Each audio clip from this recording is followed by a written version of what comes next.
Shalom, selamat pagi, selamat hari Minggu. Kita mulai ibadah nonton bareng di video. Sebelumnya kita berdoa dahulu. Bapa yang selalu baik, pada saat ini kami mau mendengar firman Tuhan. Biarlah firman Tuhan boleh menguatkan kami, menjadi pedoman bagi hidup kami, menjadi suluh bagi jalan kami. Berilah Tuhan hikmat akal budi pada anak-anak, agar mereka boleh mengerti sungguh-sungguh firman-Mu. Biar mereka tidak mendengar saja, tetapi mereka melakukan. Mencontoh dari sikap-Mu yang baik, Bapa. Terima kasih, Bapa. Kami serahkan doa kami ini hanya di dalam nama Tuhan Yesus. Kami sudah berdoa dan mengucap syukur. Haleluya. Amin.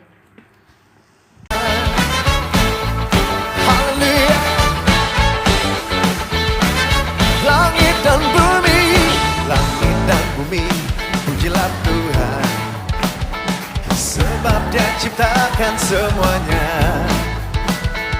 Keagungannya mengatasi langit bumi, sebab sujud di hadapannya.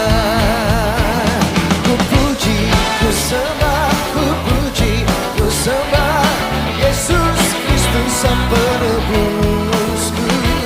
Ku puji, ku sembah, ku puji, ku sembah Yesus Tuhan dan Rajaku.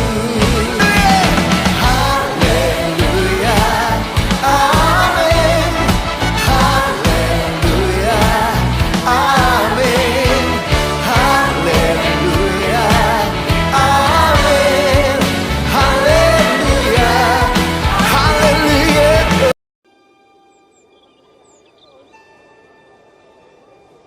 Pada waktu itu dalam jemaat di Antioquia ada beberapa nabi dan pengajar, yaitu Barnabas dan Simeon yang disebut Niger, dan Lukius orang Kirene, dan Menahem yang diasuh bersama dengan Raja wilayah Herodes dan Saulus.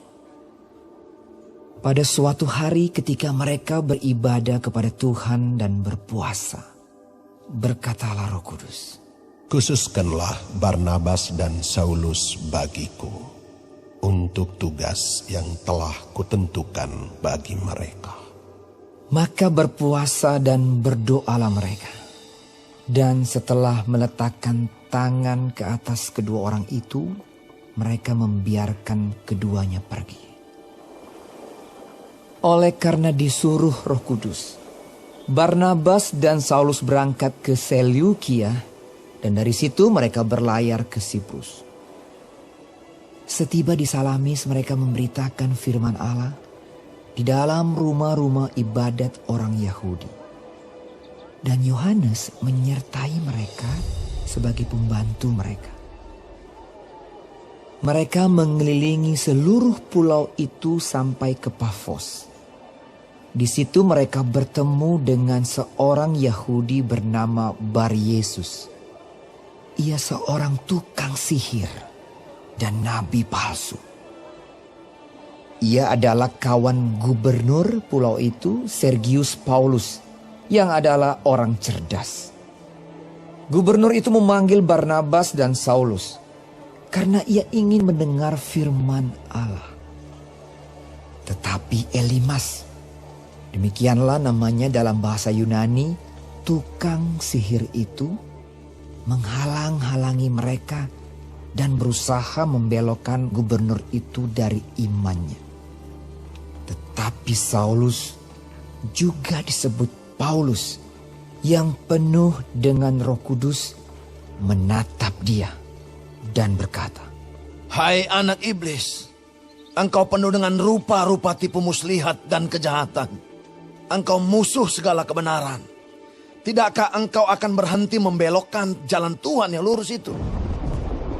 Sekarang, lihatlah, tangan Tuhan datang menimpa engkau, dan engkau menjadi buta. Beberapa hari lamanya engkau tidak dapat melihat matahari. Dan seketika itu juga orang itu merasa diliputi kabut dan gelap. Dan sambil meraba-raba, ia harus mencari orang untuk menuntun dia. Melihat apa yang telah terjadi itu, percayalah gubernur itu. Ia takjub oleh ajaran Tuhan. Lalu Paulus dan kawan-kawannya meninggalkan Pafos dan berlayar ke Perga di Pamfilia. Tetapi Yohanes meninggalkan mereka lalu kembali ke Yerusalem. Dari Perga mereka melanjutkan perjalanan mereka, lalu tiba di Antiokhia di Pisidia. Pada hari Sabat mereka pergi ke rumah ibadat, lalu duduk di situ. Setelah selesai pembacaan dari hukum Taurat dan kitab nabi-nabi, pejabat-pejabat rumah ibadat menyuruh bertanya kepada mereka.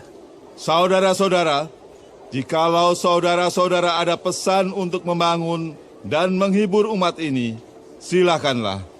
Maka bangkitlah Paulus. Ia memberi isyarat dengan tangannya, lalu berkata, Hai orang-orang Israel, dan kamu yang takut akan Allah, dengarkanlah. Allah umat Israel ini telah memilih nenek moyang kita dan membuat umat itu menjadi besar ketika mereka tinggal di Mesir sebagai orang asing. Dengan tangannya yang luhur, ia telah memimpin mereka keluar dari negeri itu. 40 tahun lamanya ia sabar terhadap tingkah laku mereka di padang gurun. Dan setelah membinasakan 7 bangsa di tanah Kanaan, ia membagi-bagikan tanah itu kepada mereka untuk menjadi warisan mereka. Selama kira-kira 450 tahun. Sesudah itu ia memberikan mereka hakim-hakim sampai pada zaman Nabi Samuel.